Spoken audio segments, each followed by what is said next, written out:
ঘুমিয়ে থাকতে থাকতে আমাদের এই সকাল হয়ে গেল। তো বন্ধু আমাদেরকে শুভ সকাল জানাইতেছে। শুভ সকাল চিটাগাংবাসী।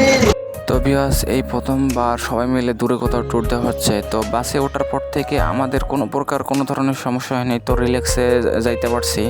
তো বর্তমানে আমরা যে পথে আছি এখান থেকে আরও 2 থেকে 3 ঘন্টা লাগবে মিনিমাম যাইতে। তো যেতে যেতে একটা আমরা হাতের কাছে নদী পেয়ে যাই। তো নদীটা এত অসম্ভব সুন্দর লাগতেছিল। তাই সকালবেলা শীত পড়তেছিল, ঠান্ডা ঠান্ডা ভাব। ইস, যদি এখানে হাঁটতে পারতাম কাউকে নিয়ে, অনেক ভালো লাগতো। তো কেউ অবশ্য নাই, তো আমরা ফ্রেন্ড সার্কেল চিঙ্গল সবাই ট্যুর দেওয়া হচ্ছে।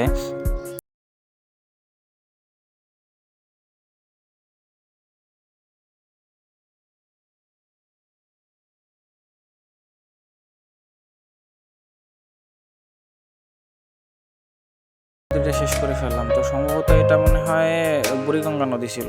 তো পাড়টা অনেক সুন্দর ছিল, সাইডে অনেক বাড়ি করা বিল্ডিং করা আছে। তো এই জার্নিটাকে আমরা স্বাগতম জানাচ্ছি। আর বন্ধু গুড মর্নিং কয়ে আর কি ঘুমায় গেছে একদম। যে ঘুম দিছে এর ঘুম থেকে আর দুইটাই ঘুমাই দিছি। এর ঘুম থেকে আমরা পুরো বেহুশ। তো পরের ভিডিওর জন্য অপেক্ষা করবেন।